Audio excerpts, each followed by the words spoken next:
A wani daji, an yi wani azzalumin zaki wanda ya kasance shi ne sarkin wannan daji. A kullum yana cin halittun da ke zaune a cikin dajin. Duk rana ta Allah, dabbobin dajin sukan yi ƙuri'a wanda zai zamo abincin zakin. Kullum suna cikin zulumi da fargaba, kowa yana tsoron a ci a kan sani ƙuri'ar za ta faɗa. Ana nan, wata rana sai dabbobin suka yi wani baƙon zomo, sai dai kash, zomon bai san halin da dabbobin wannan daji suke ciki ba. Zomon nan ya samu gefen wata itaciya ya yi gidansa, sai sauran namun dajin suka zo suka yi masa maraba da zuwa wannan dajin da kuma faɗa mashi irin haɗarin da dajin yake ciki duk da bai sani ba.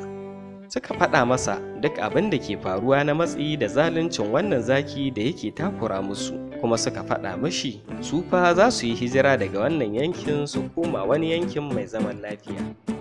Daga nan sai suka koma gidajensu suka bar zomo yana tunanin maganar da suka faɗa mashi. Gari na wayewa, dukkan dabbobin dajin suka shirya domin barin wannan daji, sai suka biya ma zomo domin shi ma ya bi ayari. Suka yi ma zomo sallama ya fito yana miƙa, sai suka fahimci zomo hankalinsa fa a kwance. Sai kunkuru ya ce masa, Bako, mun biyo maka ne domin mu gudu daga dajin nan tare. Muna guje maka kada azzalumin zakin nan ya cinye ka. Ka gani kai kaɗai ne. A'a, ni fa ba zan je ko ina ba. Wannan yanki mai albarka za ku bari ga abinci ko ina. Na zauna dazuzzuka da yawa amma ban samu daji mai albarka kamar wannan ba. Ga abinci a ko ina. Ni kan ba zan je ko ina ba saboda wani zaki. Sai sauran halittun suka yi mamakin shi, babu tsoro a jikinsa, kuma suka fahimci sun sami shugaba. Sai zoman ya ƙara da cewa, Ku dubi yawan mafa, shi kuma shi kaɗai ne. Sarkin yawa ya fi sarkin ƙarfi. ai kuwa nan take ya fidda ma wasu tsoro, suka ce haka ne kam. Sai zomo ya ce, Kuma ina da wata dabara don za ku fidda tsoro ku yi abin da na umarce ku mu haɗa kai domin kawo ƙarshen zaluncin wannan zaki. Suka ce za su amince da dukkan abin da zomo zai faɗa musu. Sai zomo ya ce, Ni yanzu zan je gurin zaki. Zomo ya je ya yi birgima cikin caɓo, ya ce su nuna masa inda zakin yake zama. Sai zomon ya tafi a guje, da zuwa inda zakin ke kwance, sai zomo ya faɗi ƙasa yana shisheka. Ya ce da zaki, Ya kai sarkin dawa, ka ceci rayuwata, wani zai cinye ni. Waye ya isa ya cinye ka idan ba ni ba? Ranka ya daɗe wani mai kama da kai.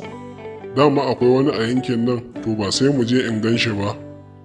da zomo ya fahimci zaki ya fusata, sai ya ji daɗi a ransa cewa dabararsa ta fara aiki. Sai ya ce, A'a manyan dawa, bari in gano maka inda yake, kai kuma ka san yadda za ka kai mashi farmaki. Idan kuma ka dawo baka gan shi ba, kai ne kalaci na yau. Maza ka tafi, na ƙagara in kashe shi. To ranka ya daɗe. sai zomo ya dawo wajen 'yan uwansa ya faɗa musu yadda suka yi da zaki. Ya ce da To su, kuma yanzu wacce dabara kuke ganin zamu yi? Ina da dabara, mu ja shi mu kai shi bakin kogi, mu kai shi mu nuna masa fuskar shi da ke cikin ruwan, mu sai shi ne zakin da yake nema. zomo da sauran halittu suka amince da wannan dabara da kunkuru ya kawo. Zomo ya ce, To ku za ku ɓoye kusa da kogin, ni kuma in je in tafo da shi. sai suka amince. Zomo ya koma wajen zaki ya ce da shi, Ya kai sarkin dawa, na gano inda yake, yana kusa da kogi, ya ci ɗaya daga cikin abincinka, yana shan ruwa. Kai mu je in gama da shi.